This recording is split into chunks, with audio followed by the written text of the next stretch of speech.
Պրոշյանի գործարանում ենք աշխատում, արդեն 14-րդ սեզոնն է ես եկել եմ գործի, բայց այդպես բան չի եղել։ Ընդամենը 36,000 թոշակ եմ ստանում տղա ջան։ Իմացի քո ծնողն է այդքան ստանում ու ոչ մի աշխատանք չունի, ոնց է գոյատևելու, մենակ կին եմ ես, ոնց եմ ապրելու, ոնց պետք է ապրեմ։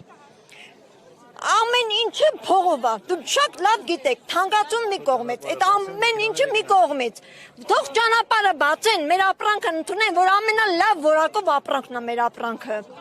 թող ընդունեն, բացեն, մենք էլ աշխատենք, մեծ հաճույքով ենք աշխատում, մենք պետք է շնորհակալ լինենք մեր Պրոշյանի ղեկավարությանը, որ այդ գործարանը կա, մեզ պահում է, մեզ աշխատում ենք, գոյատևում ենք, ոչ թե ապրում ենք, այ գոյատևում ենք, 36,000 թոշակ եմ ստանում, թորներ ունեմ, ասեն, ես մենակ եմ, ոնց պետք է ապրեմ,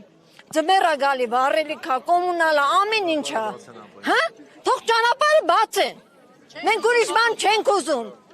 ոչ մի բան չենք ուզում, թող ճանապարհը բացեն, մենք մեր աշխատավարձով մենք կապրենք, թող մենակ մեր ճանապարհը բացեն, մեր ապրանքը, մեր այդ լավ ապրանքը գնա հասնի։ Քանի օր է որ արդեն չեք աշխատում։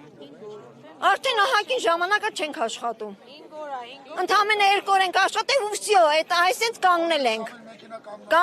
ենք այդ բանի դիմաց։ Ուղղակի խնդրում եմ, թող պատասխան տան մեզ։ Այ հիմա դեսպանատան, Վրաստանի դեսպանատան դիմաց եք, բայց նաև իշխանությունների Իշխանություններին բոլորին խոր բան չունեմ։ Մենակ խնդրում եմ ճանապարհը բացեն, մեր այդ 20 մեքենան գնա հասնի տեղ, որ մեզ վարձատրենք, աշխատենք վարձատրեն տղա ջան, ուրիշ բան չեմ ուզում։ Էտա